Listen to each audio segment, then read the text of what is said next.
everyone, welcome back to Rock Bottom. Back to Rock Bottom? We'll be retracing our steps this time. Worshipping celibate's butt. What? What? What? What? Worshipping it? What are you planning to do? I'm sure I'm not gonna kick it. Alrighty then. That's a Jesper Blossom. Jesper, you go do you go. Let's find some wizard ass. And you're gonna worship it. Yeah. We're just going to the Blue Moon Tower. I'm gonna penetrate it. What? What did I... You know what I said? You know what I said about that on that episode of Mickey, right? It's when Frederick is here, we talk about women, and when you guys are here, it just devolves into the gay shit. Well, that's mainly Jesper's fault. I'm not a fool here. Oh, look at I just that! love me some ass. Look what's over there. Hey, that's a I don't care what the ass is attached to. Wow. Wow. It has ambushed me apparently. So the thing is, snake protects the sides, spews poison. Goat does magic, and lion is physical attacks. Usually, it's a very good idea to just start by hacking off the snake, just completely dismembering the poor thing. Boom, it's off. There we go. Then you go for goat. Game of the year, goat. Once you go goat, Once you go goat, you never go back. you're very likely to go back actually. Yeah, I'm just Don't gonna do that, don't do it. just gonna kick some goat and eat some mushroom. And goat's gone. And just okay. And it's also on fire. I love the fire effects in this. Yeah. It's just That it looks awful. Oh, and a dire wolf has hold of Charlie. It's also a thing that happens. I'm on my way. Oh. all the things are happening right now. Yeah, and that's a main. Oh look, it's panicking right now. That's why Yeah. it's all over the place. That's also a thing about Dragon's Dogma. You are no matter how powerful you are never in control of like the big battles. You'll never be in control of the truly big battles. Like with Golf Cyclops. Remember those, Jesper? Oh yeah. Once there are more than one, you're just gonna be fucked. You're never gonna control a battle like that. Just one is awful. Yep. Gore Cyclops are like huge and terrible Cyclops.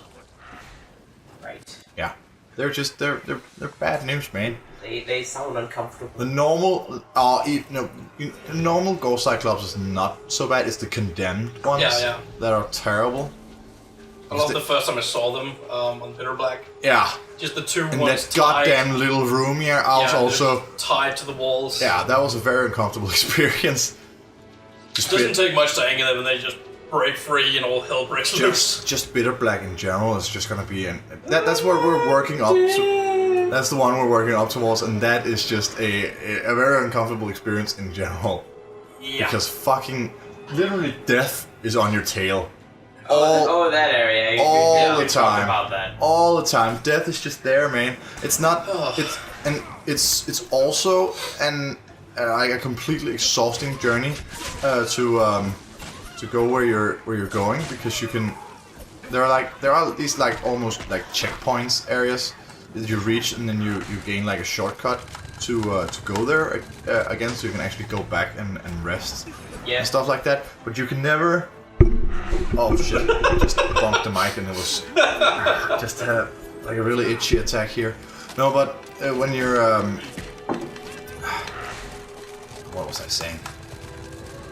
Yeah, you're something about traveling. Yeah, you're not. Yeah, you're not in control of when and where you can go back at your own choice, but then you will always go All the way back. yeah, you'll go way back to the hub, like, but then if you haven't unlocked like the next checkpoint, you're just gonna be in for a bad time, because respawns and Right. and corpse feeders. Oh, the goddamn corpse feeders. And the goddamn mimics. Oh yeah, I love those. Mimics. No, not mimics. They're called man eaters, but they are basically mimics. And if you are alone, That's the worst part about it because no, it's not that bad in Dark Arisen because in the original Dragon's Dogma, the assassin gained some augments that made like a one-man army basically. If you went out at night, one man, you had tons of extra like damage and health and stuff like that. Right. But they severely nerfed that for Bitter Black because it's I don't know what they were trying to gain by even making that a feature since the pawns are such a big part of the experience. But anyways, they nerfed that strategy so it's not viable at all for Bitter Black. So, but the thing is, they're also introduced the man-eaters, and you literally cannot escape a man-eater if you fight one guy. You're gonna die. Right. It'll eat you, and then the two things it does, it tries to swallow you, and it casts instant death spells on you. Yep. Those are the two things that it does. Oh joy. Yes. That sounds great. Yeah. It's they are what? What? Okay. We lost Rhodolite? Huh. Huh. Didn't even Curious. notice. Well, Okay. yeah, so she's gone now. Like, we have to go into a rift to gain. I don't know if we'll get her. We probably won't, because we can get one who's 6 levels higher than her for free. But Wanda. yeah, so we're gonna get to. We kind of have to get to the Riftstone like ASAP. We don't have time to meander about because it's awful being a member down. It's just it's not good. It's always best to be fully stocked. Yeah. I'm kind of sad we lost her. She was nice, I liked her, but pawns come and go. They the pawns that you hire don't level up with you. Only your main pawn does that. Right. And of course, the other pawns are always other people's main pawns. Like that, except for some which are like Capcom made Right. pawns. Like there's a Dante one and a Mega Man and stuff like that. Yeah. Okay. Yeah, Ha. yeah, I know, right? So. I feel like I appreciate like the crossover Yeah, appeal, but it seems no way fitting. yeah. But it's not the real guy. It's just a pawn with a great sword named Dante. Right. Okay. And it's not the real Mega Man either. Mega Man is particularly out of place Yeah. in this setting, but Yeah. it's just the name. Oh, already? Oh shit. Yeah. Foot. So it was our mage pawn, our healer, we lost. Huh. That's great. Definitely need to get a new one of those. Yeah, I imagine those being pretty important. Yeah, definitely. Oh shit. Yeah. You gain benefit from like untold benefit from having like all the main classes in a party. It's not like in like Dragon Age where having a free mage party was the tits. That's just because mages in and of themselves wasn't good. They're ridiculous. And then like in Awakening you could have this is bad. In Awakening Oh wow, that's gonna take a lot. in Awakening where you had like Jesus. where you could have free spirit healers. So you had free revives. You were and free group heals. You're just unkillable. Yeah.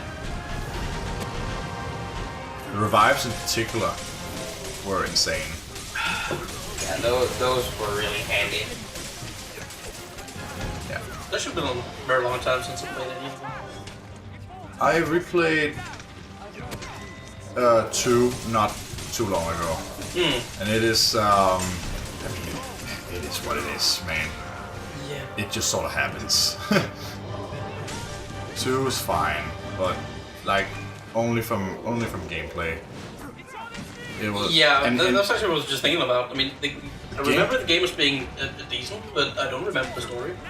No. A lot of the story and the goddamn time skips just ruined that game. Yeah. The goddamn time skips just ruined that game because you were always just disoriented when it happened. And you're like, oh, so what happened in the goddamn 10 years since I last played this character? I mean, I remember something about the Canary and yeah, and that was I think that's it. That was a fine cut. Now there was also the no, I mean that's all I remember. Yeah, there was also the Mage Templar thing and the goddamn idol. The goddamn idol came out of nowhere, and then the goddamn idol came out of nowhere, and then it turns out to be a major plot point that is like pivotal to the to the whole plot. Really. Yep. It's fucking stupid as fuck. Yeah, it just kind of the red lyrium idol. I mean, you work up to going on this expedition in the first part of the game, and then it just peters out and is not a thing for like the rest of the game until the end, where you actually find the red lyrium idol again, and then it's awful for everybody. Pretty much. And like, and the conflict was so dumb because both sides were stupid. Oh, totally. At the end. It was like, what was his name? Orsino? Yeah. Grand Enchanter Orsino. He had no reason to do what he did at the end. No reason. It was forced drama. Like, it was... He had no... He was being pressured throughout the whole game and keeping a cool head. He had no, like... No reason to go to Blood Magic at the end. And Meredith, she was... Night Commander Meredith, she was unapologetically evil from like step 1 of the game, almost. The Templars were. Oh yeah, I recall a bit about her. The Templars was just never like an option, kind of for me anyway, because I was like, they're just dicks. Yeah, they are just. Like, they're just liberty stealing dicks. Yeah. And I like, yeah, mages can be dangerous, of course. But you don't the even... way you treat them. Yeah, forces them to become dangerous. You don't even give them an opportunity to show that they're not awful. And then the hypocritical thing about them using lyrium as well. Yeah. That always pisses me off. And then controlling the church and shit like that. Yeah. Next time I'm fucking rock bottom, man.